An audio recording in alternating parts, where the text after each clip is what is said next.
Good morning guys. नमस्कार, सलाम। मेरा नाम है नदीम और सरकारी नौकरी विद नदीम में मैं आपका बहुत बहुत स्वागत करता हूँ।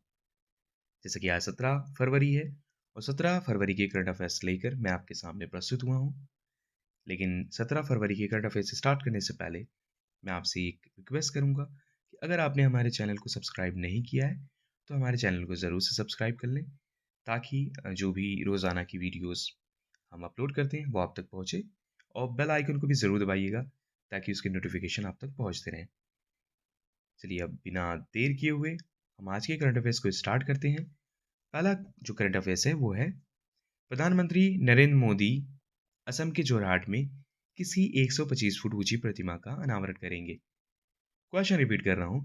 प्रधानमंत्री नरेंद्र मोदी जी असम के जोरहाट में किसकी 125 फुट ऊंची प्रतिमा का अनावरण करेंगे?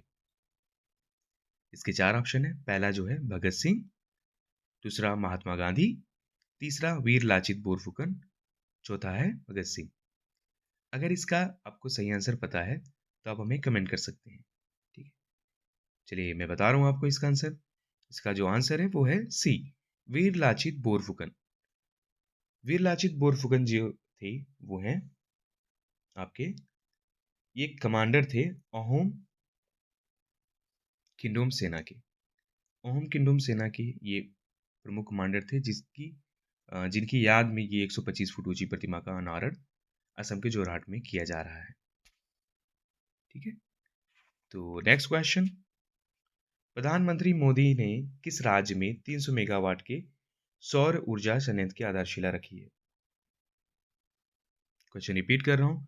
प्रधानमंत्री मोदी जी ने किस राज्य में 300 मेगावाट के सौर ऊर्जा संयंत्र की आधारशिला रखी है? इसके चार ऑप्शन है। पहला है राजस्थान, दूसरा गुजरात, तीसरा हरियाणा और चौथा है पंजाब। तो इसका जो सही आंसर है वो है राजस्थान। राजस्थान राज्य में प्रधानमंत्री मोदी जी ने 300 मेगावाट के सौर ऊर्जा संयंत्र की आधारशिला रखी है, जिसकी जो लागत है वो है 1756 करोड़ रुपए। बरसिंगसल सोलर प्लांट इसका नाम दिया गया है इस सौर ऊर्जा संयंत्र का। तो 300 मेगावाट की सौर ऊर्जा संयंत्र की आधारशिला कहाँ रखी गई है? राजस्थान में। आगे बढ़ते हैं, तीसरा क्वेश्चन। डीसीजीआई ने व्यापार करने में आसानी को बढ़ावा देने के लिए क्या पहल की है? क्वेश्चन रिपीट कर रहा हूँ। डीसीजीआई ने व्यापार करने में आसानी को बढ़ावा देने के लिए क्या पहल की है? पहला ऑप्शन है एक वेबसाइट की शुरुआत की है, दूसरा ऑप्शन है एक नया पोर्टल शुरू किया है, तीसरा जो ऑप्शन है वो है एक नया हेल्पलाइन नंबर शुरू किया है, चौथा उपरोक्त सभी। अगर आपको आंसर पता है तो कमेंट करिए। ओके, चलिए मैं आपको आंसर बताने जा रहा हूँ। इसका जो सही आंसर है वो है उपरोक्त सभी। डीसीजीआई ने व्यापार करने में आसानी को बढ़ावा देने के लिए वेबसाइट की भी शुरुआत की है, नया पोर्टल भी शुरू किया और एक हेल्पलाइन नंबर भी शुरू किया है। ठीक है, डीसीजीआई जो है इसका फुल फॉर्म है drug controller general of India. DCGI केंद्रीय औषधि मानक नियंत्रण संगठन का प्रमुख है। ठीक है, तो नेक्स्ट, चौथा क्वेश्चन। त्रिपुरा से अयोध्या के लिए विशेष आस्था ट्रेन को किसने हरी झंडी दिखाकर रवाना किया?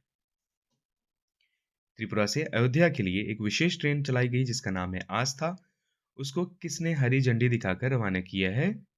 ठीक है, तो जो पहला ऑप्शन है वो त्रिपुरा के मुख्यमंत्री, दूसरा ऑप्शन खेल मंत्री, तीसरा ऑप्शन अयोध्या के महंत, चौथा उपरोक्त में से कोई नहीं। क्वेश्चन रिपीट कर रहा हूँ। त्रिपुरा से एक अयोध्या के लिए विशेष आस्था आस्था नाम की ट्रेन चलाई गई है, उसको किसने हरी झंडी दिखाकर वहां से रवाना किया है? तो जो इसका सही आंसर है वो है त्रिपुरा के मुख्यमंत्री ने। इसमें लगभग 400 तीर्थयात्रियों को उत्तर प्रदेश के लिए रवाना किया गया है और ये पहली बार है कि इतनी बड़ी संख्या में लोग एक साथ त्रिपुरा से किसी पवित्र स्थान पर जा रहे हैं। ठीक है, तो आस्था नामक ट्रेन चली कहाँ से? त्रिपुरा से अयोध्या के लिए। पांचवा क्वेश्चन। निम्नलिखित में से किस राज्य के मुख्यमंत्री ने वन मित्र योजना शुरू की है? क्वेश्चन रिपीट कर रहा हूं। निम्नलिखित में से किस राज्य के मुख्यमंत्री ने वन मित्र योजना शुरू की है? इसके 4 ऑप्शन हैं। पहला है हरियाणा, दूसरा उत्तराखंड, तीसरा उत्तर प्रदेश और चौथा जो है वो है हिमाचल प्रदेश। इसका सही आंसर है हरियाणा राज्य। हरियाणा राज्य के मुख्यमंत्री ने वन मित्र योजना शुरू की है, मनोहर लाल खट्टर जी ने। और इस योजना का जो उद्देश्य है वो राज्य भर में वन क्षेत्रों को बढ़ाने में स्थानीय जो जनता है उनका सीधे शामिल करना चाह रहे हैं, ये सीधे योगदान चाह रहे हैं और इसीलिए उन्होंने वन मित्र योजना नाम की शुरुआत की है। किसने किया है? हरियाणा के मुख्यमंत्री जी ने, इनका नाम है मनोहर लाल खट्टर जी। ठीक है, उन्होंने इस योजना की शुरुआत की है वन मित्र को। छठा क्वेश्चन है, हाल ही में प्रथम अंतर्राष्ट्रीय समावेशन गठबंधन सम्मेलन का आयोजन किया गया। इस सम्मेलन का उद्देश्य क्या है? क्वेश्चन रिपीट कर रहा हूं। हाल ही में प्रथम अंतर्राष्ट्रीय समावेशन गठबंधन सम्मेलन का आयोजन किया गया। इस सम्मेलन का उद्देश्य क्या है? 4 ऑप्शन है। पहला, वैश्विक समावेशिता और विविधता को बढ़ावा देना। दूसरा, जलवायु परिवर्तन से निपटना। तीसरा, आतंकवाद का मुकाबला करना और चौथा है गरीबी उन्मूलन। इसका जो सही आंसर है वो है वैश्विक समावेशिता और विविधता को बढ़ावा देना। तो ये प्रथम अंतर्राष्ट्रीय समावेशन गठबंधन सम्मेलन था, अभी पहली बार ही हुआ है और आईआईए के सह संस्थापक डॉक्टर नीरज ए शर्मा ने वैश्विक स्तर पर समावेशी वातावरण को बढ़ावा देने के लिए गठबंधन की प्रतिबद्धता पर इस सम्मेलन में जोर दिया है।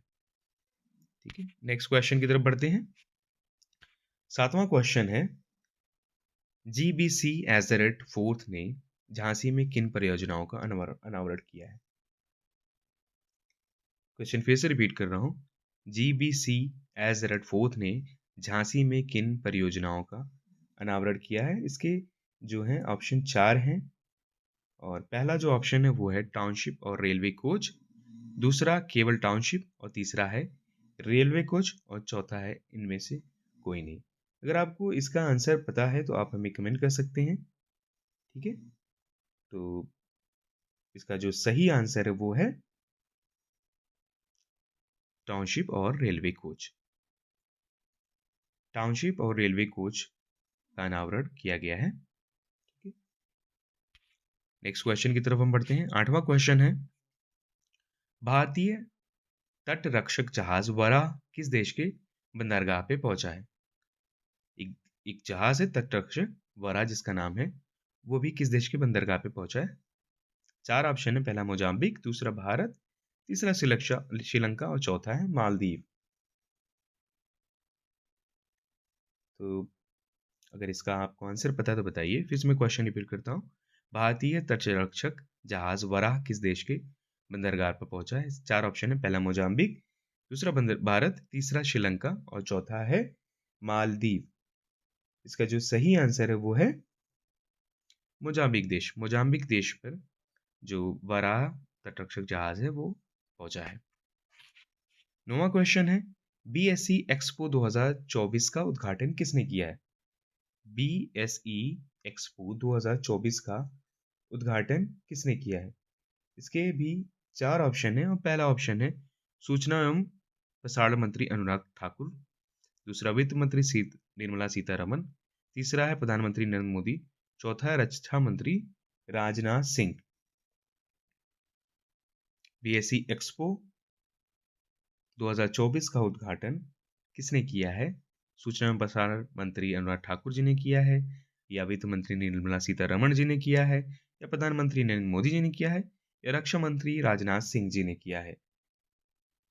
तो जो इसका सही आंसर है वो है सूचना एवं प्रसारण मंत्री अनुराग ठाकुर जी ने किया है। ठीक है, 10वां क्वेश्चन, केंद्रीय सड़क परिवहन और राजमार्ग मंत्री नितिन गडकरी ने उड़ीसा में कितनी धनराशि की राजमार्ग परियोजनाओं का शुभारंभ किया है? क्वेश्चन रिपीट कर रहा हूं। केंद्रीय सड़क मंत्री परिवहन और राजमार्ग मंत्री नितिन गडकरी ने उड़ीसा में कितनी धनराशि की राजमार्ग परियोजनाओं का शुभारंभ किया है? 4 ऑप्शन है। पहला है 6,600 करोड़ रुपए का, दूसरा है 6,660 करोड़ रुपए और तीसरा है 66,000 करोड़ रुपए और चौथा है 6 करोड़ रुपए। चार ऑप्शन है 6,700 करोड़ रुपए, 660 करोड़ रुपए, 66,000 करोड़ रुपए और चौथा ऑप्शन है डी का जो 6 करोड़ रुपए।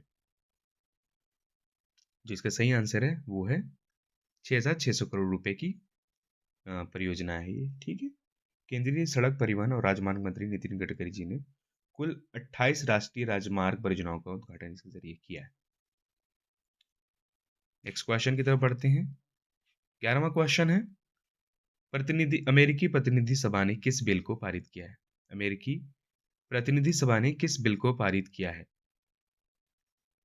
पहला ऑप्शन है क्वाड बिल, दूसरा बी अमेरिका भारत सामरिक भागीदारी बिल, तीसरा अमेरिका जापान सुरक्षा संधि और चौथा है अमेरिका ऑस्ट्रेलिया मुक्त व्यापार समझौता।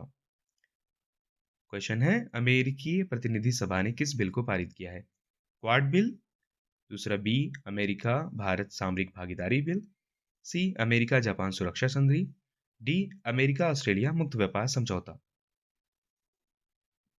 सही आंसर है क्वाड बिल। क्वाड बिल को अमेरिकी प्रतिनिधि सभा ने पारित किया है।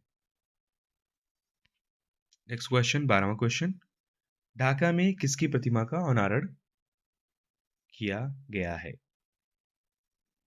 चौथा क्वेश्चन है, ढाका में किसकी प्रतिमा का अनावरण किया गया है? पहला ऑप्शन है यू तिरोट सिंह, ये ए है, बी नेताजी सुभाष चंद्र बोस, सी महात्मा गांधी, डी शेख मुजीबुर रहमान। इस ऑप्शन बता रहा हूं, यू तिरोट सिंह पहला ऑप्शन है, नेताजी सुभाष चंद्र बोस दूसरा, महात्मा गांधी तीसरा और चौथा है शेख मुजीबुर रहमान। ये चार ऑप्शन है। अगर आपको इसका आंसर पता है तो आप हमें जरूर से कमेंट करें। जो इसका सही आंसर है वो है यू तिरोट सिंह। यू तिरोट सिंह की प्रतिमा का अनावरण ढाका में किया जा रहा है। अगला क्वेश्चन है, कौन अंतरराष्ट्रीय क्रिकेट में भारत के चौथे सबसे ज्यादा रन बनाने वाले खिलाड़ी बने? अंतरराष्ट्रीय इंटरनेशनल क्रिकेट में भारत के चौथे सबसे ज्यादा रन बनाने खिलाड़ी जो अभी तक रन बनाए हैं वो कौन है? पहला ऑप्शन है विराट कोहली, दूसरा सचिन तेंदुलकर, तीसरा रोहित शर्मा और चौथा है राहुल द्रविड़। इसका जो सही आंसर है वो है रोहित शर्मा। रोहित शर्मा जी भारत के चौथे सबसे ज्यादा रन अंतरराष्ट्रीय क्रिकेट में बनाने वाले खिलाड़ी बन गए हैं। क्या नाम है उनका? रोहित शर्मा। 14वां क्वेश्चन है, महान स्पिनर अनिल कुंबले के बाद 500 टेस्ट विकेट लेने वाले दूसरे भारतीय क्रिकेटर कौन बन गए हैं? महान स्पिनर अनिल कुंबले जो कि भारत में सबसे ज्यादा विकेट लेने वाले खिलाड़ी हैं, उनके बाद 500 टेस्ट विकेट लेने वाले दूसरे भारतीय क्रिकेटर कौन बन गए हैं? पहला ऑप्शन है रविचंद्रन अश्विन, दूसरा हरभजन सिंह, तीसरा जसप्रीत बुमराह, चौथा हरभजन सिंह। तो इसका सही आंसर है रविचंद्रन अश्विन। रविचंद्रन अश्विन 500 टेस्ट विकेट लेने वाले दूसरे भारतीय क्रिकेटर बन गए हैं। सबसे पहले नंबर पे है अनिल कुंबले जी। 15वां क्वेश्चन है, नौसेना अभ्यास मिलन का 12वां संस्करण कहाँ आयोजित किया जाएगा? नौसेना का अभ्यास है जिसका नाम है मिलन, उसका 12वां संस्करण ये है, कहाँ आयोजित किया जाएगा? पहला ऑप्शन है मुंबई, दूसरा विशाखापट्टनम, तीसरा कोच्चि, चौथा गोवा। क्वेश्चन रिपीट कर रहा हूं, नौसेना अभ्यास मिलन का 12वां संस्करण कहाँ आयोजित किया जाएगा? ए मुंबई, बी विशाखापट्टनम, सी कोच्चि, डी गोवा। इसका जो सही आंसर है वो है विशाखापट्टनम। विशाखापट्टनम में नौसेना अभ्यास मिलन का 12वां संस्करण आयोजित किया जाएगा।